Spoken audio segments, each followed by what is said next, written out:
Olá pessoal, bem-vindos de volta ao curso de VHDL usando quartos e Model Sim do Laboratório César.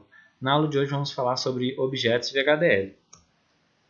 O primeiro objeto que a gente vai estar falando é sobre a constante. A constante, como o próprio nome diz, define constantes que são utilizadas durante o código. Isso é utilizado para deixar o código parametrizado. Você seta esse valor dessa constante e o comportamento do código se modifica, e também é utilizado para melhorar a legibilidade de um código.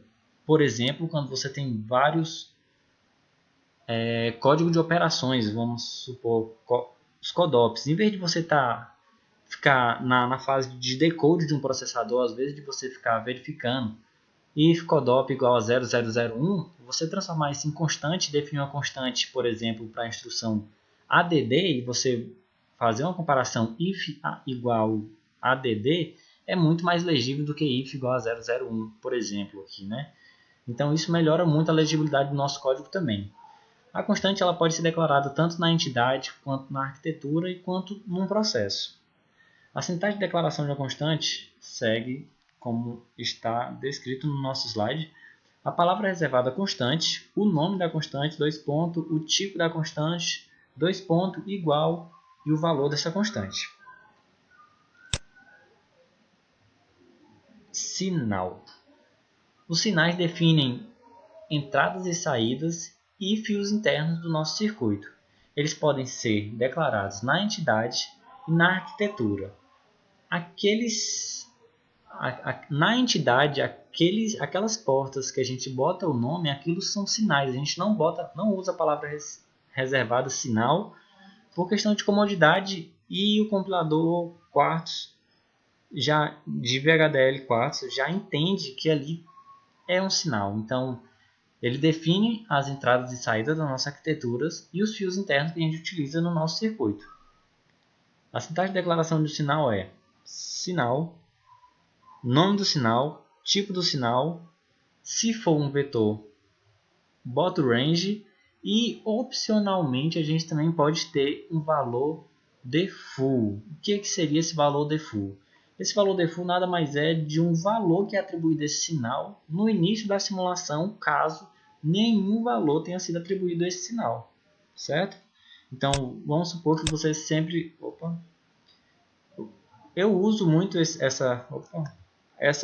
valor default no sinal reset da minha arquitetura, porque sempre eu quero, no início da minha simulação, ele com valor 1, para eu lá na hora de simular no Model Sim não ter que ficar forçando o sinal para 1 e depois ter que forçar para 0 de novo. Então, eu já seto ele para 1, passo um ciclo, depois seto para 0, isso aí a gente vai mais no futuro, certo? Mas ele serve para atribuir valores padrões, valores iniciais a sinais que não foram atribuídos nenhum valor, certo? Variável. A variável ela possui atualização imediata e permite múltiplas atribuições. As variáveis só podem ser declaradas dentro de código sequencial, ou seja, dentro de um processo, de uma procedure ou dentro de uma function. No nosso curso a gente não vai estar abordando sobre procedure e function, mas quem sabe em um curso de VHDL avançado a gente aborda esses outros tipos de códigos sequenciais. Processo a gente vai abordar em um futuro breve. A sintaxe da declaração de uma variável é variável, nome da variável, tipo da variável, o range, se for um vetor, e um valor padrão, que segue a mesma coisa de sinal. É um valor que é atribuído a essa variável caso ela não tenha recebido nenhum valor. É uma dúvida constante para quem está começando com VHDL é saber a diferença entre variável e sinal. Bem, a primeira diferença é o local de declaração. Variável só pode ser declarado em blocos de código sequencial, ou seja, procedure, functions e process, certo? Sinal ele pode ser declarado em qualquer parte, na entidade, na arquitetura, em código sequencial. Então, que no caso seria um processo, uma function, uma procedure. Então, sinal nós não temos nenhuma restrição, variável a gente só utiliza em código sequencial. O escopo. O escopo de uma variável é sempre local ao processo, ou function, ou procedure que ela foi declarada. o sinal ele pode ser global. Por exemplo, os sinais que são declarados na arquitetura são sinais globais. Um sinal que é declarado dentro de um processo, ele é local e acessível, e dentro do escopo dele é o processo que ele foi declarado. Atualização. Atualização de variável é imediata. Então, se você atribuir um valor a uma variável, na próxima linha ela já está pronta para ser utilizada. Já em sinais, em código sequencial, o novo valor somente estará pronto ao final da presente execução do código. O operador de assinalamento, escrevi errado, né? De variáveis é 2 pontos igual, quanto o de sinal é o menor que igual. Assinalamento múltiplo. Sinal não permite assinalamento múltiplo. Já a variável permite, porque os mesmos são atualizados imediatamente, né? Como eu falei, a atualização de variável é feita imediatamente, né? Então, variável permite assinalamento múltiplo exatamente porque você atribui uma linha, a atribuição já ocorre, na próxima linha você já pode usar e pode atribuir já outro valor. Hoje nós vamos fazer um contador de 0 a 7 usando variável e depois um contador de 0 a 7 usando sinal. Isso serve também para mostrar que eles têm, assim, apesar de ser coisas diferentes, é a mesma representatividade. É só formas diferentes de escrever um código, certo, pessoal? Então vamos lá, começar a parte prática da aula de hoje. Bem, pessoal, vamos lá para a parte prática. Bem, para agilizar aqui o processo, eu já tenho toda a parte padrão aqui, né? Declaração de bibliotecas e pacotes, definição da nossa entidade. Nós temos um contador, então eu defini uma porta de entrada como sendo um clock, porque a gente quer esse circuito sendo síncrono ao clock, certo? E um contador, que é a saída, certo? A cada batida de clock ele vai mandar um valor que vai sendo incrementado, que a gente vai definir que vai ser de 0 a 7, certo, pessoal? Aqui definir a arquitetura e tal, isso aqui tudo vocês já conhecem. Bem, pessoal, tá, só para enfatizar uma coisa, como eu estava falando no começo da aula, isso aqui é a mesma coisa, certo, pessoal? Isso aqui são sinais. O que a gente declara na entidade são sinais, certo, pessoal? A gente não bota o nome aqui, mas é porque o Quartz, o compilador VHDL já subentende que aí é um sinal, entendeu? Então eu vou deixar aqui sinal só para deixar claro, que já que nossa aula de hoje é sobre objetos, para ficar claro que o que a gente tem aqui é um objeto sinal. Bem, vamos lá.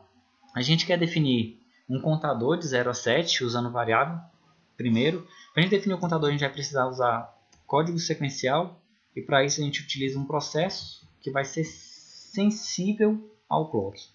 Por enquanto vocês não precisam se preocupar muito com isso aqui não, pessoal, porque a gente vai ter aula de processo, mas eu vou explicando aqui na medida do possível, sem dar muita profundidade, né? Aqui o que eu estou dizendo é que esse processo é sensível a esse clock, ou seja, toda vez que esse sinal mudar, esse processo é executado, certo, pessoal?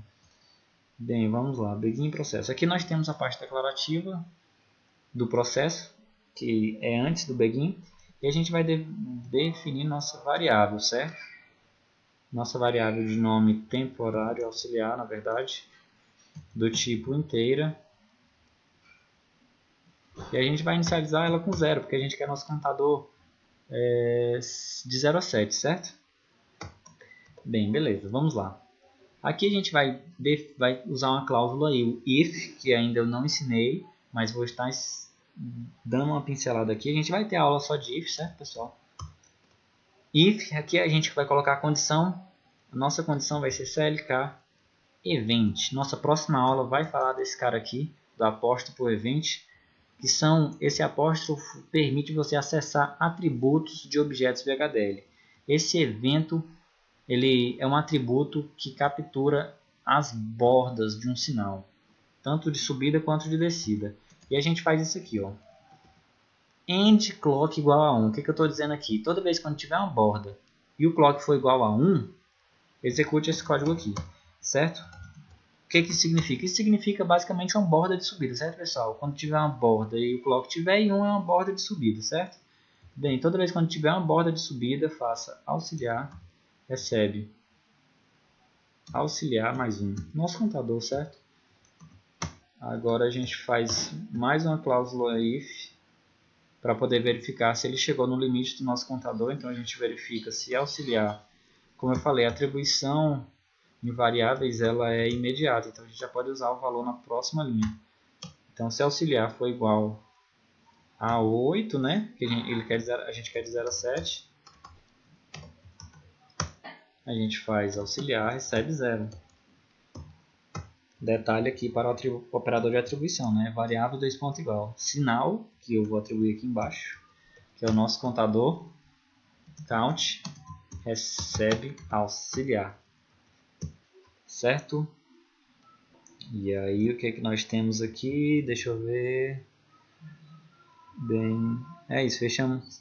O if a gente tem uma condição, then o corpo do if e end if. Aqui eu fiz um if aninhado, né? If auxiliar, esse igual aqui é comparação. Cuidado que um erro muito comum para quem começa com VHDL é confundir com igual de linguagens de alto nível, né? A comparação de igualdade nas linguagens de alto nível é igual, mas aqui no VHDL é só um igual, então cuidado com isso aí. Percebam o operador de atribuição aqui, menor que igual, por quê? Count é um sinal, certo, pessoal? Então vamos lá verificar o comportamento da nossa arquitetura, compilar antes aqui, verificar se tudo saiu conforme nós estávamos planejando.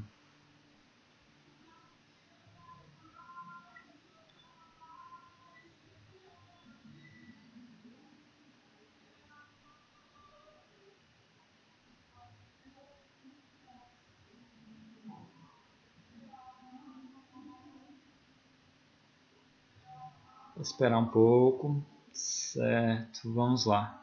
Tudo ok, né? Nenhum erro de sintaxe aí. Vamos para o Model Sim agora. Não sei se vocês lembram ainda como simula, eu ensinei na aula 0, né? Vamos lá. Primeiro que a gente vai fazer é expandir a biblioteca Work, que é onde vai estar nos projetos. Duplo clique na entidade que a gente quer simular, no caso aqui aula 3. A gente clica aqui com direito a adiciona onda. ADD Wave em inglês, né? Como vocês puderam ver ali. Bem, aqui, vamos lá. Eu vou abrir o código aqui para poder explicar uma coisa. O que está acontecendo aqui? Toda vez que tiver uma borda de subida, o nosso contador vai incrementar. E quando ele chegar em 8, ele vai voltar para 0. E, paralelo a isso, o nosso contador, o nosso sinal de saída, está recebendo o valor do auxiliar. Então vamos lá. Para você setar um valor, um sinal de clock no modo sim, você clica no sinal com direito clock. Bem, aqui tem um detalhe. Primeira borda, first edge aqui. Tem a opção rising ou falling. Isso aqui está dizendo como é que a gente quer que inicie nossa simulação. Bem, eu vou escolher falling. Por quê? Porque eu quero que o nosso computador inicie em 0 e vá até 7, certo? No começo da simulação. Porque observe, se a gente começar fazendo ele sendo um de subida, o valor inicial da nossa variável count vai ser 1. Por quê? Porque ele vai começar acontecendo esse evento. E a atribuição invariável é imediata. Então aux vai receber aux mais 1, portanto 1. E o count, nosso count começaria com 1, certo, pessoal? Eu vou mostrar para vocês. Vamos botar falling para mostrar para vocês aqui funcionando, certo? Falling, ok. Tá lá, o 0, 1, borda de subida. 2, 3, 4, 5, 6, 7, e 0, e 1, e 2, e por aí vai, certo? Agora eu vou reiniciar. Para você reiniciar uma simulação, você clica aqui em Restart. Ok. Agora eu vou deixar o jeito padrão, né? First Edge Rising, subindo. O que vai acontecer? Ele vai começar em 1, pessoal. Tá vendo? Começa em 1, 2, 3, 4, 5, 6, 7, aí 0, aí 1, certo? Eu botei para ele começar com fallen, exatamente para a gente ter esse comportamento de 0 a 7 do início ao fim, certo, pessoal? Mas só mais frescura minha mesmo, porque funciona do mesmo jeito, vocês podem ver aí, né? Só que o início ele começa com 1, certo? Bem, pessoal, essa foi a parte com variável, mas antes disso, lembram que eu falei que constantes ajudavam a tornar um projeto parametrizável? Vamos supor agora, foda que, deixa eu ver aqui, só se... O que eu botei como tarefa para vocês? Ah, tá. Não, eu não vou dizer isso para vocês aqui não. Eu vou usar em sinais, tá bem, pessoal? Porque senão eu vou estar entregando ouro aqui, vou estar fazendo a tarefa de vocês. Certo? Vamos agora fazer usando sinais. Então, o que acontece? A gente não tem mais um auxiliar, certo? E aí agora o que a gente tem é só um sinal. Então, o que eu quero? Eu quero que a gente vai usar esse sinal aqui como... Não, vamos criar um sinal aqui interno da arquitetura. Eu vou criar um sinal, um auxiliar aqui, certo, pessoal?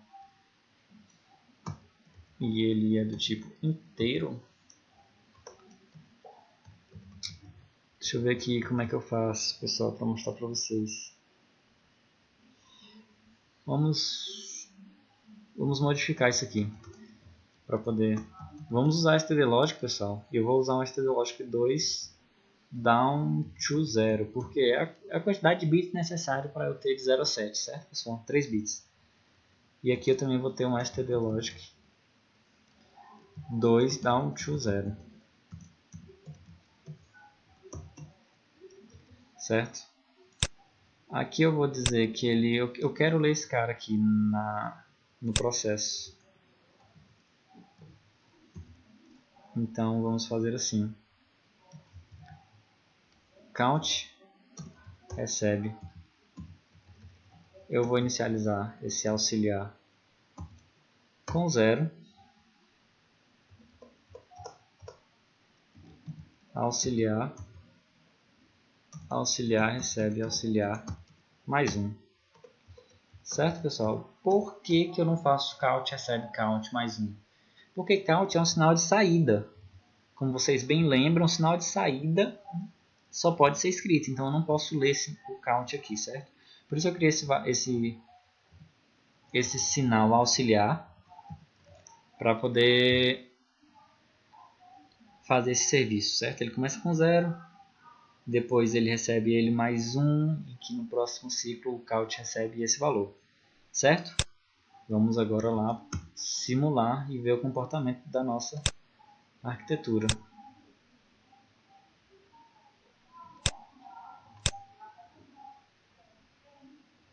No processo eu não mudei nada, certo, pessoal?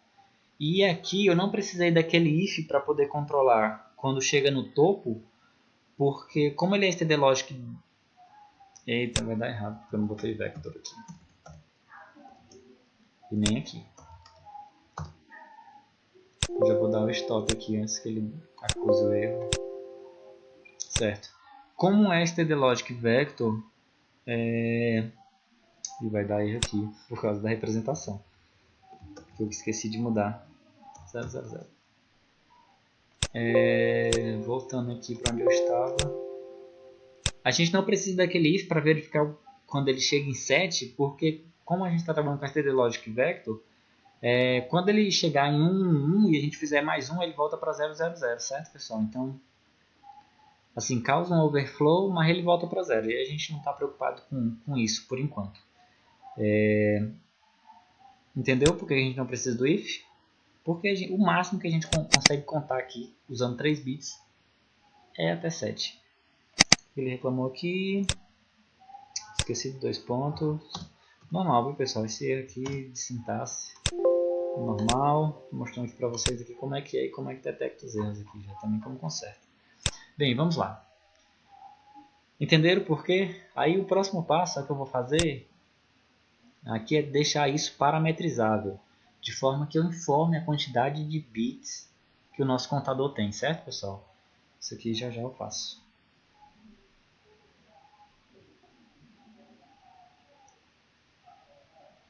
Só esperar ele compilar aqui.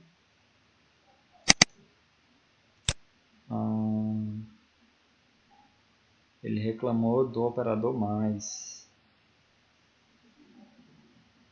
Ah, tá.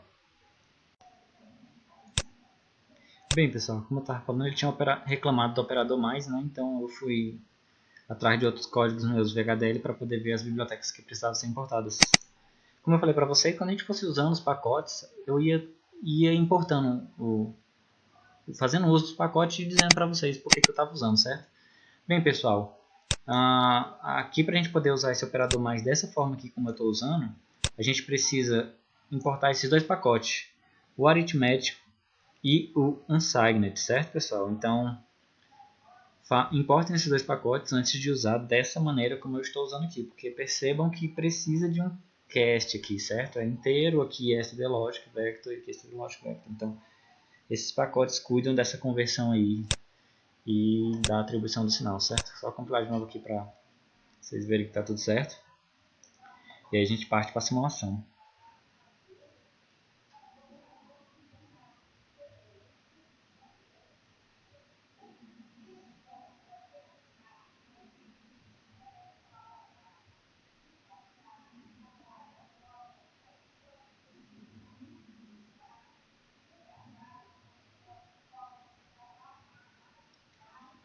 Tudo certo, vamos lá simular.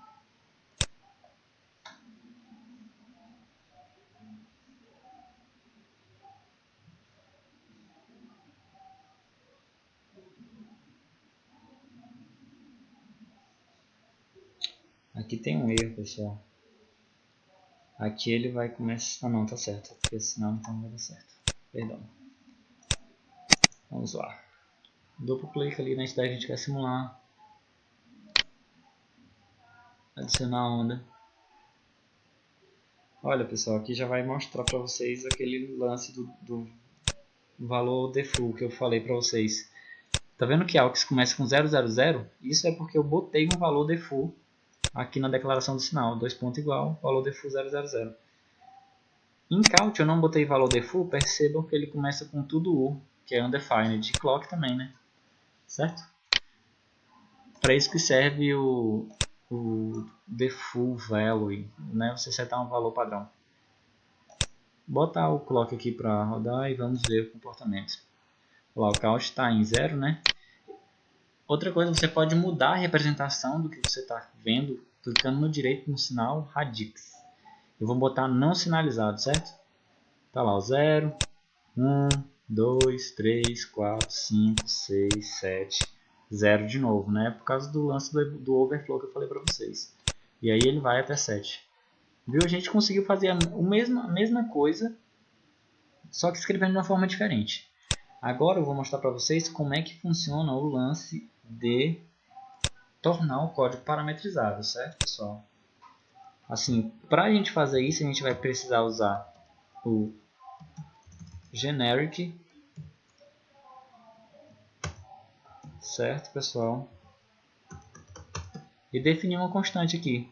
Eu quero agora definir uma constante n que seja uma quantidade de bits, certo? Então, vou constante n bits, que é a quantidade de bits do nosso contador, do tipo inteiro, certo? Ele vai ser inteiro, vou mostrar para vocês por quê. E aqui eu vou setar um valor inicial para ele, um valor padrão, que no caso aqui vai ser... Vamos botar um contador de 2 bits, né? De 2 bits ele vai só de 0 a 3, certo, pessoal? E aí a gente começa... um padrão, pessoal, é que constantes sejam todas maiúsculas, sejam todas em caixa alta, certo? Aí o que você faz aqui? Na hora do contador, a gente diz que ele é n bits menos 1 down to 0. Na hora de definir o nosso sinal auxiliar, a gente bota n bits menos 1 down to 0. Percebam como está mudando todo o comportamento, eu mudo aqui o valor do inteiro e ele já muda todo o comportamento. Certo, pessoal? Aqui a gente não pode atribuir assim. A gente vai ter que atribuir utilizando o operador others. A gente não viu esse operador ainda, mas será dado, certo, pessoal? Só assim, a título de curiosidade, ele atribui o valor que está na frente dele para todos os bits de um array, certo, pessoal? Basicamente é isso que ele faz. Aqui eu estou dizendo, atribua 0 para todos os bits desse array, independente de quantos bits ele tem. Então isso permite que a gente não precise saber quantos bits tem aqui, né? Para fazer essa inicialização. Não lembro se tem ponto e vírgula no generic aqui, viu, pessoal? Vou consultar a nossa primeira aula que teve... A gente falou disso. Deixa eu ver aqui. Tá, vamos ver aqui. Sim, tem ponto e vírgula, sim. Pois pronto, vamos lá. Fechou aqui, né? A gente botou um contador, vamos botar um contador maior, vamos botar um contador de 4, que vai de 0 a 15. Vamos compilar. Eu estou mostrando essa parte de tornar o código parametrizável já para vocês se ligarem, porque é isso que vocês vão fazer na tarefa de casa de vocês, certo, pessoal? E também é uma boa prática usar constantes genéricas para os seus projetos aí, de forma que quando você precisar fazer mudanças no projeto, você só mude algumas linhas de código, né, mudando essas constantes e o código já muda o comportamento. É algo bem bacana de se ter no projeto. Vamos lá simular e ver se ele vai contar.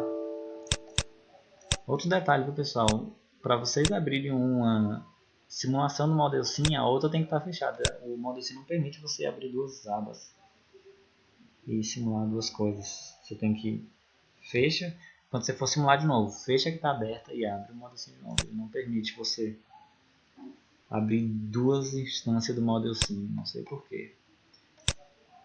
Abrir aqui, aula 3. Perceba que o auxiliar já está inicializado lá, né, por causa do nosso operador others. E percebam que o comportamento da nossa entidade. Vou botar o clock aqui. Opa, deixa eu só mudar a representação. Radix, certo, pessoal? Unsigned. Por que unsigned? Se eu botar de decimal, vai aparecer alguns números negativos. Não é o que eu quero. Eu quero que ele seja não sinalizado mesmo, certo? Tá aí o 0, 1, 2, 3, 4. Ele vai até o... São 4 bits. Até o 15. Tá lá, voltou pro 0. Tá vendo aí, pessoal? Eu posso ter o contador do valor que eu quiser, sem precisar mudar em nada no nosso código aqui. Só simplesmente mudando esse parâmetro aqui. Por exemplo, eu quero um contador de 10 bits, eu boto aqui 10, pronto. Tá funcionando já, entendeu, pessoal? A aula de hoje é isso, pessoal. Deixa eu só passar para vocês a missão de vocês. Façam um contador genérico que conte de 0 a n. Só que dessa vez, ao invés de usar sinais, que é o que eu mostrei aqui, né, pessoal? Quero que vocês usem inteiro, que foi a primeira, aliás, usando variáveis e inteiro aqui, o tipo inteiro, né? Que foi como eu mostrei para vocês lá no começo da aula. Certo, pessoal? Então é isso. Valeu e até a próxima aula.